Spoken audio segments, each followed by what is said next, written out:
Can we at least look good while we are being dragged through the mud by society?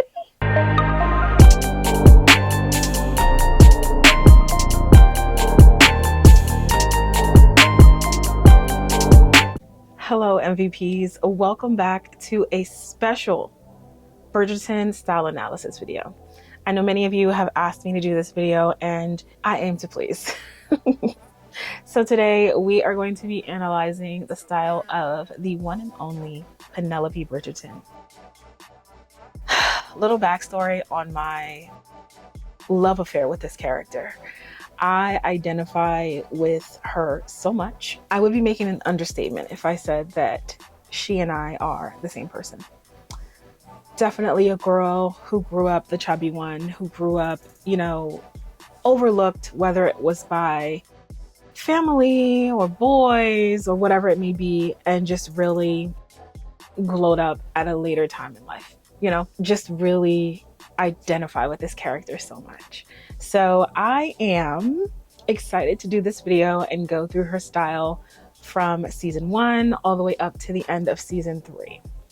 If you have not already, make sure that you subscribe and click the notification bell so that you don't miss any of these types of videos from me. And also you can check out some of the other Bridgerton and Queen Charlotte reactions that I've done on this channel if you are a fan of the Bridgerton universe. Without further ado, let's get into this video. In season 1, we are introduced to a, don't get it twisted, still very beautiful, but shy, sweet, naive, or so we thought, outer showing of Penelope Featherington. And I am going to go back and do commentaries to seasons 1 and 2, but I really wish that I had reacted fresh when those seasons were first out. I had the most jarring experiences with the way that Penelope was dressed. However, I get that it was all a part of the storytelling. It was a part of, us getting to experience, enjoy, and love this glow up in season 3.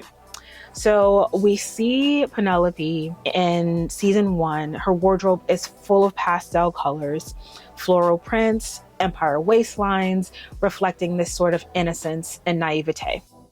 In my opinion, Penelope looks to be dressed like a child. A little cute little girl on Easter Sunday. And it's one of those things that makes you question, in comparison to her sisters, what was mama thinking? Did mother want Penelope to remain childlike? Did she not want to encourage her? You know how in season 1, like towards the end of season 1, Violet says to Louise, we should start to drop your hemline in preparation for your debut. Like, how are you debuting Penelope and she's still dressing like a baby? I don't know. That makes sense to me. So, her outfits are often overshadowed by bold, flashy costumes of her mothers and sisters, symbolizing that she's overlooked and is not really seen as a force or presence in society. The first time we see Penelope, she is basically dressed in the same costume that all of the debutantes are dressed in, which doesn't help for making her stand out or seem, like a diamond, so to speak. It doesn't make her sparkle, especially since she just hasn't built up that outward confidence yet. It's lying in there because by the end of season 1, we know that she is Lady Whistledown, but we just want all of that to come out and reflect on the outside. Her outfits, become slightly more sophisticated with richer colors and more elaborate designs, though, she remains modest towards the end of her style evolution. And I hate to say towards the end because who knows what we're going to do with Penelope in season 4, but it just really is a day and night when you compare the two of Penelope and, beginning end of season 1 and towards the end of season 3. So I want to take a moment to look through some of the standout looks from season 1. We really get to see Penelope in all of her glory. In what I remember, this first sort of very garish yellow gown at a ball. It just is so, it's such an eyesore, and I just felt so bad for the character. She was hard to miss visually, but it was so jarring that you just kind of look. I mean, she looks like a bottle of yellow mustard. It's whimsical, it's bright, it's doing the most, and I just I just really can identify with this. No shade to my family, but I am definitely the fashion forward person in the family. And being a curvier girl growing up, I wasn't allowed to wear certain things because of, let's just say it, predators. That was my family's way of protecting me, which I am very grateful to them for doing, but also shouldn't have been on me as a child to conceal my creativity because of predatory behavior. But I digress. I definitely was dressed in what appeared to be frumpy. A lot of times things were kind of a mix between old maid-like style mixed with, just kind of being like in a child's size, so to speak. I will put up photos if I can find them to further explain what I mean. But seeing Penelope at this ball as she watches, Colin dance with other girls, it's just, she looks like she's got this huge B on her chest. The applique is crazy. And in doing research to put this video together, I was able to discover the names of the stylists that worked on particularly this season, and I believe other seasons. John Glazer, George Sayer, and Dougie Hawkes. They really did their very best, and I think did an exceptional job to make Penelope just look her worst. It just really was such a polarizing thing to experience, and I think made all the more of a happy experience for Penelope fans to see her have that transformation in season 3. Let's go into some more looks. Now, there is in my mind, infamous scene of Penelope and Eloise walking down the street where Penelope is talking about one of their maids that is with child and unwed. And they're going through this dialogue of like, how does this happen? Don't you have to be married? How do we make sure it doesn't happen to us? Like, it is such a funny conversation. And it's interesting to see these girls terrified at how this can happen as they've, made this like bond and pact to become spinsters together.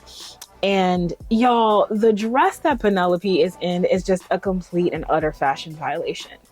And in doing research for this video, to discover that this dress was reworked and further uglified for season 3, as Penelope is standing behind a bush, very obviously watching Colin return from his travels in season 3.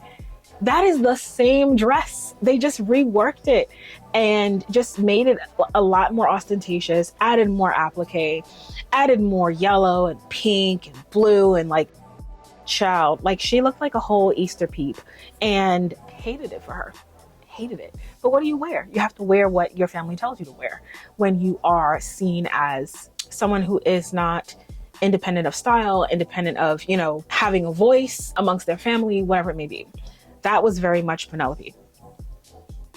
Next, I want to talk about Pen's hair. Whew. I mean, the micro Shirley Temple curls further drive the childlike appearance. And I love Portia Featherington. Like, she is fabulous, but she knows that this was not the hairstyle for Pen beyond the age of 12. Like, a grown lady, because it is my, understanding that Penelope is at least of today what we would call legal age, should not be wearing her hair like this. And it just really made Penelope look like a little cherub. She looks like a baby. And if this was the intention, which I believe it was, they really sold it. As jarring and garish as Penelope's season 1, season 2 wardrobe style is, I think it is a testament to the costumers and the designers of being able to really sell the visuals when it comes to Bridgerton. If you've watched my reactions to season 3, you know that I have been Team Penelope and just really loving seeing her transformation and her glow up. And I was excited to see her loosen these curls because, baby, they were tight. Moving into season 2, we don't really see an extreme change in Penelope's wardrobe, but we do see a change in her confidence. I think Penelope is becoming more confident in herself as Whistledown becomes more powerful. And I think that is what makes the visual transformation in season 3 so delicious. You know, it is heartbreaking to see at the end of season 2, Penelope overhearing, you know, Colin say that he would never dream of courting her. And as much as it sucked and as much as it was difficult for her character to experience, I think it was needed. I think she needed to, I don't know if the term love Colin a little less is what was needed, but I think, you know, her deciding, okay, if I'm not going to be with this guy that I want, I've got to find someone else. I think it really started at the end of season 2. I think going through it, realizing that she has this power and she has a love outside of Colin came through in her style and her want to have a makeover really stemmed from a lot of the events of season 2. So let's look at some of those looks together. I have to say they are not great, but I think not as horrible as you know, a lot of the styles in season 1. I mean, I feel like even Penelope's hair was redder in season 1, if that makes sense. Like everything was just like, so yes, let's get into some of these looks. Y'all, this is bad. So we see, you know, this sort of emergence of the Sharma sisters, right? Kate and Edwina. And Edwina is chosen as the diamond of the season. And so there is a scene where all of these suitors are creating this sort of like performance and offering gifts and whatever it is to Edwina. And Penelope walks in this sort of yellow, it's bad, y'all. It's bad. She's got these bows in her hair. It's just like, why are we doing this to her? There's so many bows and adornments in her hair. It looks like she's wearing a fascinator. Like, less is more. Here's another yellow look. This is the look that we get when Louise discovers that her best friend is Lady Whistledown. This is probably the least cringeworthy look that Penelope has worn as it's, you know, as it pertains to her season 1, season 2 wardrobe. I hate the shape. Like, this side profile is irritating my soul. I don't think that Penelope's body type is meant to wear an empire waist. I'm sorry, an empire waist. And it is just so ill-fitting. However, I will say she's got less adornments in her hair. She's got less colors going on. It is all yellow, bits of gold and silver. The necklace is doable. She looks like Portia from the back. The hair is more straightened out. We're starting to see Penelope get rid of, you know, those tight pin Shirley Temple micro curls. And I think that she is coming into her own. I think that this hair is so Whistledown. It's coming out of her roots, you know? And this is a moment where she's been unveiled by one of the dearest people in her life. And I think it shows here. I think we're starting to see that Whistledown submerge through her style. And she's pushing through all of the garish colors and the abundance of applique and just overdoing it when it comes to her style. And y'all, Eloise really tore up this girl's room. Disrespectful. Look, the clothes are coming out of the chiffon and everything. Let's move into season 3. And we're going to talk through this almost Disney princess like transformation that I just love for Pen and feel like has been so overdue. Okay, so season 1, episode 1, we're getting into this transformation quite early. And I do believe that it was catapulted. I'm sorry. I'm sitting here right now looking at this sort of green wardrobe. Oh, it's so bad. It's so bad. There's this sort of opening scene we see of the Featherington women, and they're all dressed in this sort of like mint neon green palette. Why? Why? I understand that we want to get this reaction out of people because they're not meant to be, this sort of Victoria Beckham style of family, but nonetheless, why? And then we get to another scene of Penelope at the Modiste overhearing, people just sort of like fawn over yet another successful Lady Whistledown column. And she's back in this sort of yellow and pink garb. And it sort of feels like we've ricocheted from the end of season 2 back to season 1. And the style, it's revolting. It is one of those things that, everyone will say that style is subjective, but I think when you are dressed, like a Crayola crayon box, it is visually offensive.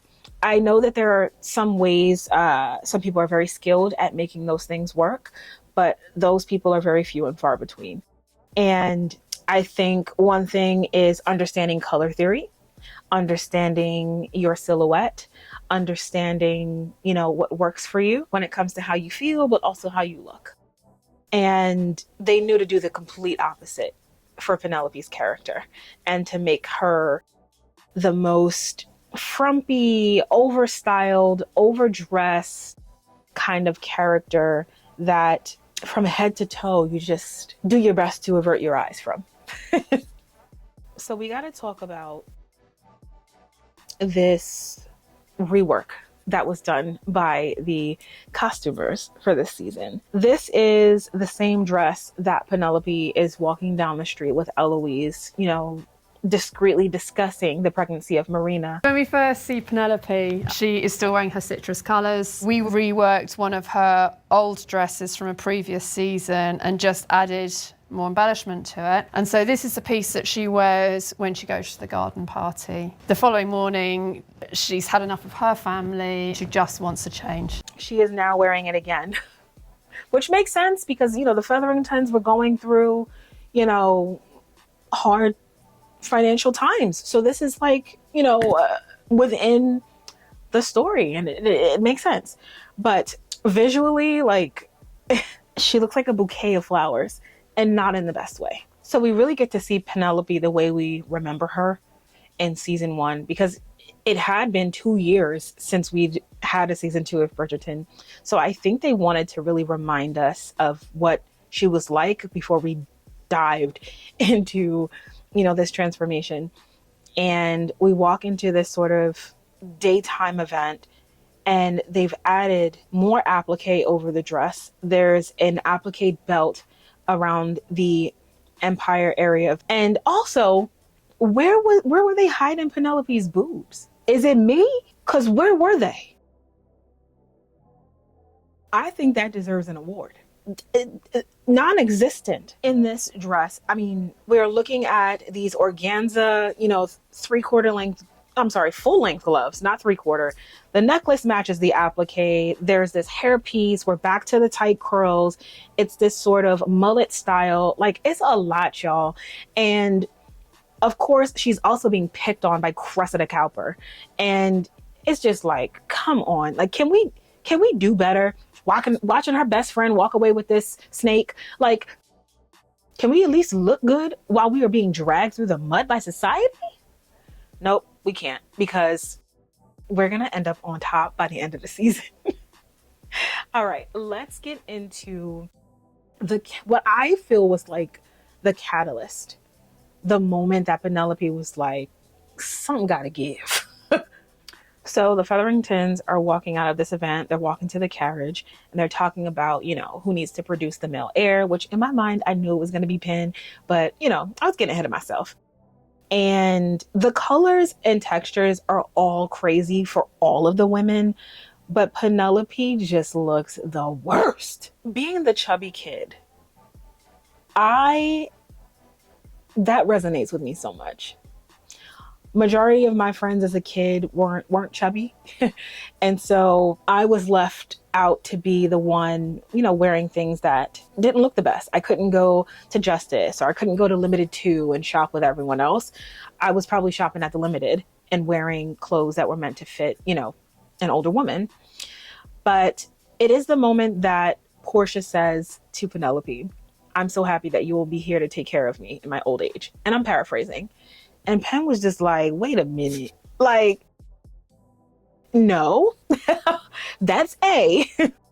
And she's laying in bed. She goes in her closet and she's like, okay, all of this is not working. It's got to go. I've got to do something else. And so I love Penelope's relationship with Madame Delacroix, because I think she sees her unlike other people. And she also is a fashion girl, and she can help Pen, learn that color theory and learn silhouettes and learn, what's going to make her look her best. And I think that was the brilliant side of Pen, to say, instead of going to my mom and my sisters who clearly have no fashion sense, let me go to the woman who dresses the ton. Let me go to the woman who knows and who I trust with my deepest, darkest secrets, because now she knows who I am inside and out, and she can help me bring that out. And I thought that was so genius from the writer's perspective, to be able to have Pen go to Madame Delacroix to help her showcase who she is. Now, I will say, Penelope stumbled a little bit. I think that she really went, headfirst into this transformation, and she maybe transformed a little too hard. It's transformation night. We are going to a ball, and Penelope is getting dressed. Her jewels are more understated. The gems are clear stones now, diamonds, whatever, you think it is. And her makeup is softer. Well, I'm sorry. Correction. She's wearing makeup. And, she's going out for the evening. Her shoes have glitter on them. She's wearing these sort of glittery gloves. It's definitely giving, junior prom or, playing dress up in mommy's closet. But you have to go through this stage. I've gone through early makeup stages where I looked like I was socked in the face, in the eyes with a coin of, a bag of nickels. But I had to go through that to get to the other side and sort of be able to pull back those, layers and learn to refine and create my own style. So that is what I perceived that they were doing with Penelope here. I didn't hate the look, but I felt like it was a little too on the nose and a little too much Whistledown and not enough Penelope, if that makes sense. We are entering the ballroom, and Pen's got on this cloak, and I for one am like, okay, this is getting ready to be a transformation that we are going to really appreciate. Her hair is softer, it's cascading down her left shoulder. Cressida Cowper's mouth is agape, and I'm living for the moment. It's still a little over the top with the long black gloves. And the black sheer overlay is a little overkill to me, but I'm allowing it in this moment because she is very much a caterpillar and this is her cocoon moment. And I just live for it. And watching videos about Penelope's style, they pulled a lot of inspo for her hair from Jessica Rabbit and Rita Hayworth. And when I was, listening to these videos and documentaries, I was like, okay, yeah, I see it. And even Colin got a little thirsty child and he just was like, oh, he almost didn't know who that was. And I loved that for Penelope. And, I think as she went through this night, you can see she seems to be moving about like she's wearing a costume and doesn't really feel like herself. Her shoulders are hunched over, her arms are still crossed. She's still sort of clinging to a wall, and you're watching her sort of struggle with receiving compliments from men that are not Colin Bridgerton. And I can remember in my reaction, me being like, girl, accept a compliment, say thank you, be poised because you are that girl. But when you are sort of leaping off the bridge into a style transformation that you haven't allowed yourself to sit with and really, analyze, it can feel really uncomfortable, and that imposter syndrome starts to sink in.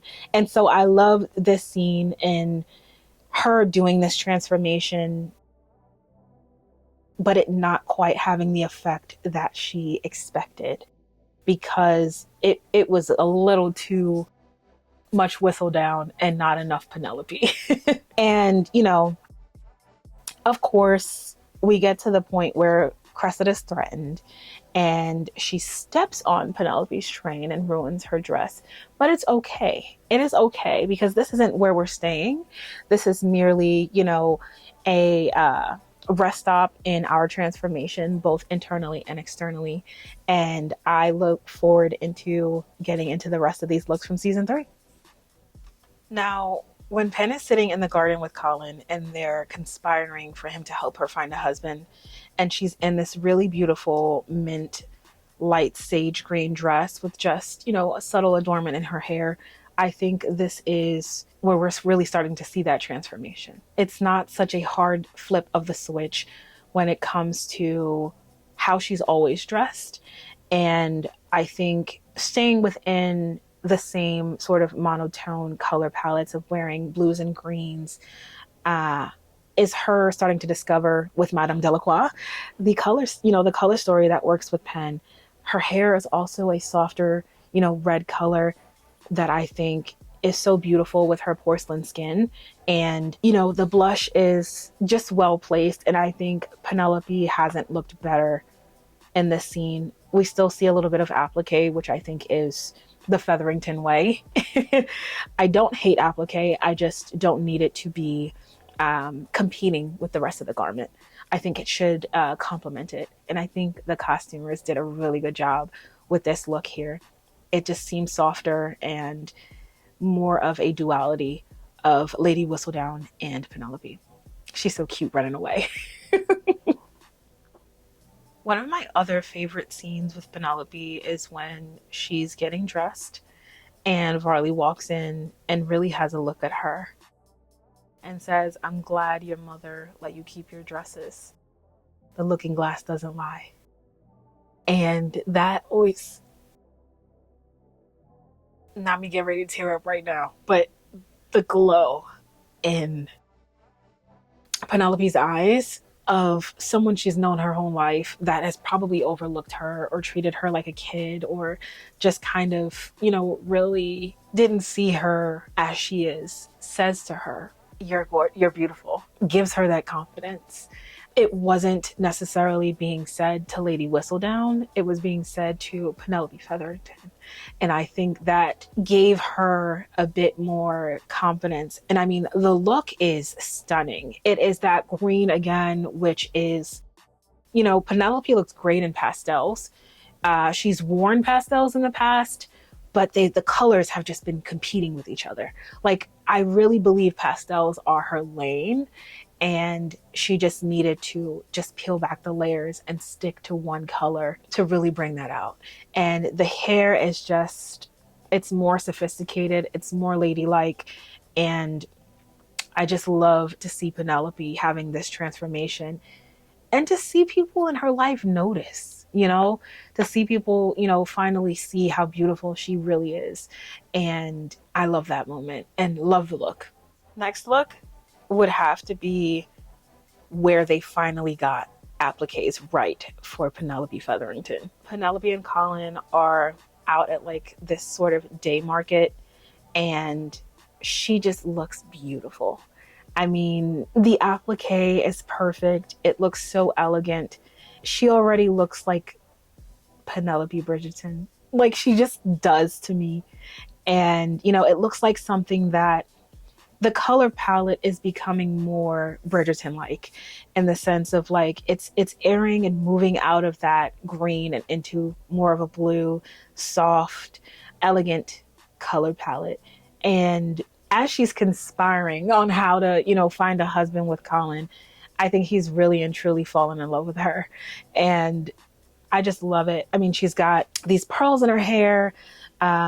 She's sort of also finding a way to do the tight curls, but in more of like, she's like doing her edges a little bit, girl. And I just love it. And I also love how, her maid just kind of really saw things happening for her and Colin. Yeah, girl. Like, she really was like, y'all finna get together. And I just loved it. I loved that look. Okay. Now, this scene is more so about Penelope's makeup and hair because, wow, you really see that Rita Hayworth, Jessica Rabbit inspiration come through.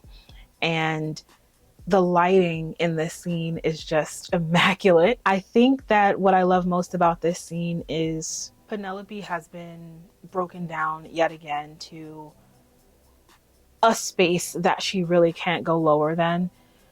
But the costume in itself is sort of stripped down, so to speak. It's not very colorful. It's got this super ivory, white, eggshell, ecru, whatever you want to call it, palette. Because I think, and this is just me theorizing, I think Penelope really doesn't know where she is, and maybe a little bit of not knowing who she is. And so we neither see elements of Whistledown or Penelope, this sort of in-between person who is just really trying to find herself. She's heartbroken in so many ways because she's told herself in her mind that she can't be with the man that she loves. So in order to hang on to this other thing that she loves, her column and being Whistledown, she needs to find a husband to get away from, this prison that she feels that she's in. And now she's lost that too. And homegirl is at a point where she's just like, all right, if this is where my life ends and if I die tomorrow, can you just like kiss me real quick?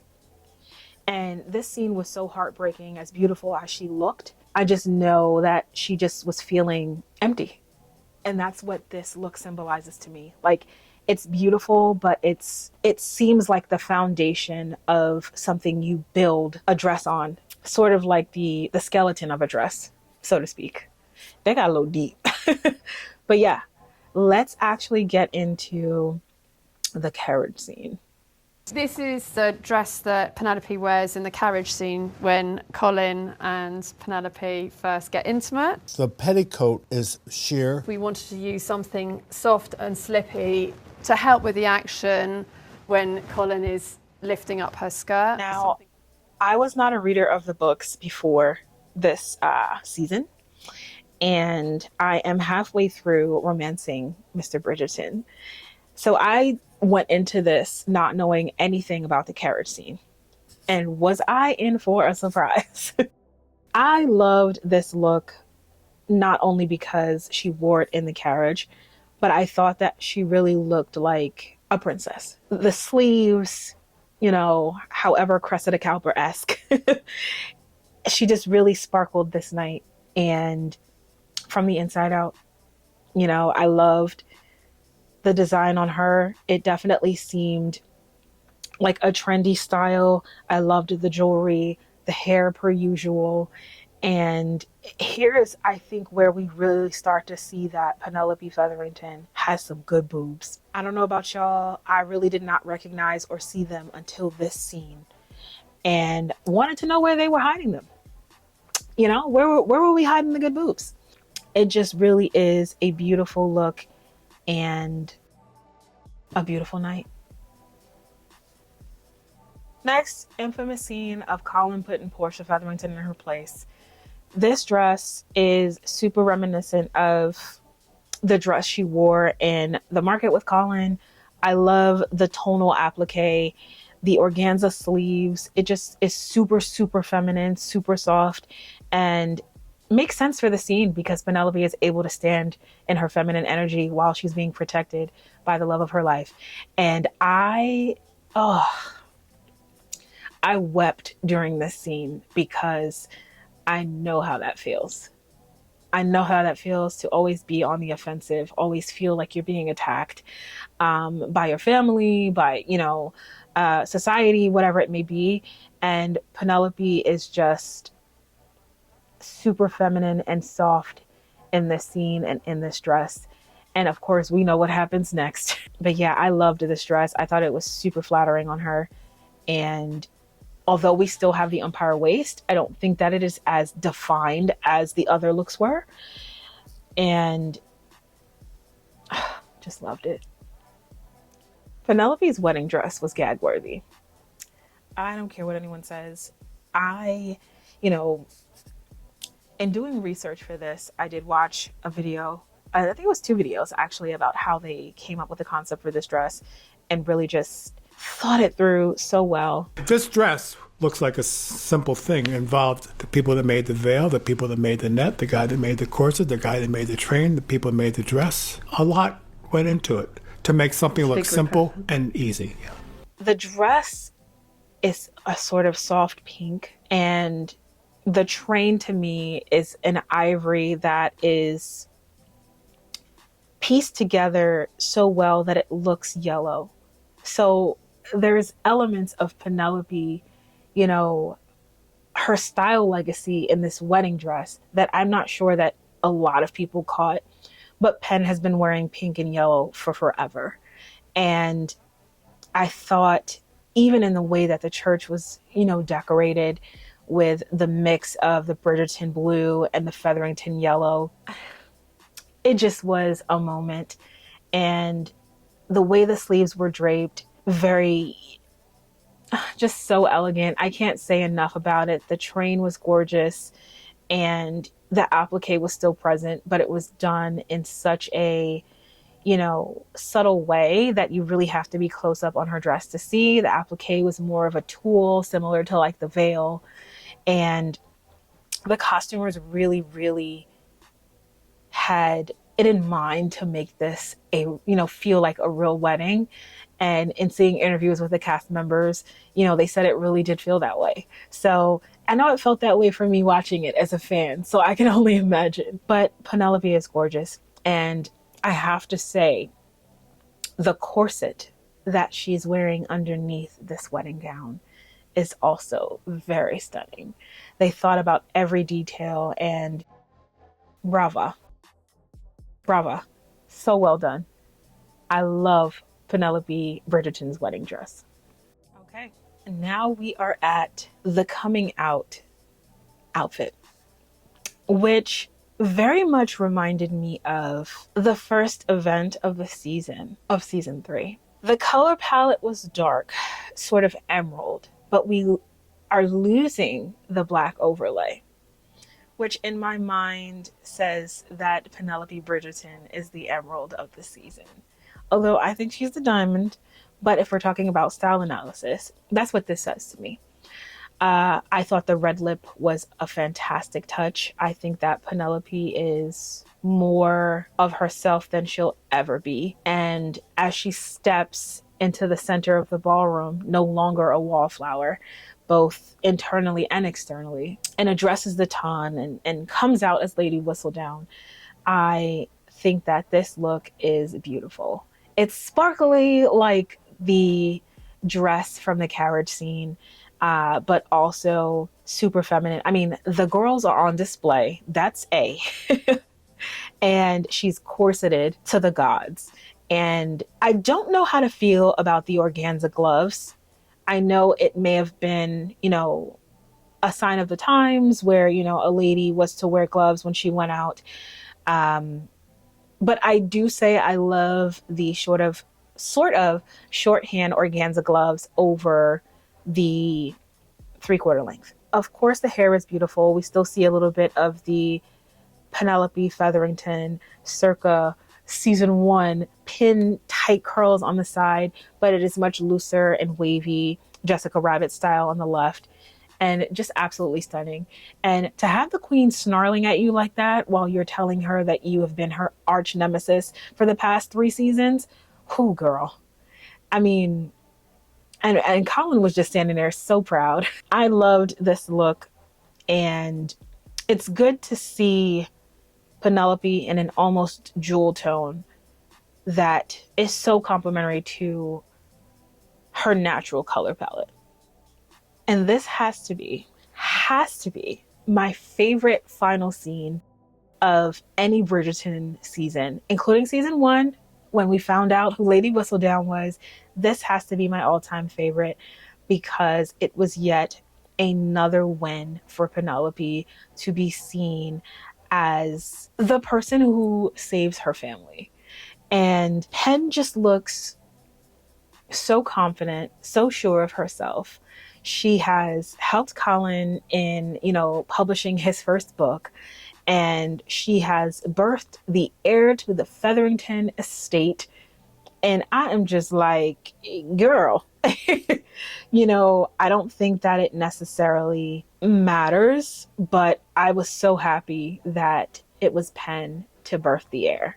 Now, this dress, I would say any other time with this sort of, my fashion design teachers are going to kill me. Is this a damask? I think this is called damask. If it's not called damask, I'm talking about the textile. I'll put what it's called up here on the screen. But the ladies are all dressed in this sort of damask material. And the babies, I mean, you see the first baby on the left. That's how they used to dress Pen in season 1. Come on now.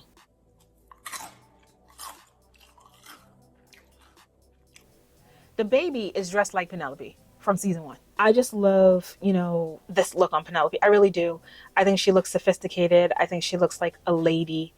I think that she looks like just successful, successful at anything she puts her mind to. She just looks fantastic. I mean, they all do. Penelope, they had Penelope dressed like these infants. You can't say I'm wrong. They really had Pen dressed like these babies to sign this column, Penelope Bridgerton, like sobbing I was. But the style evolution is complete, and we really have seen this woman flourish and blossom. And I really couldn't be happier for the character, and can't wait to see more of her in season 4. So what did we think of this video? What did you think of this analysis? I had a lot of fun putting this together. If you'd like to see me do more style analysis videos of other characters, I am more than happy to do so. If you have not already, make sure that you subscribe and click the notification bell so that you never miss an episode from me. And I'll see you in the next one. Bye.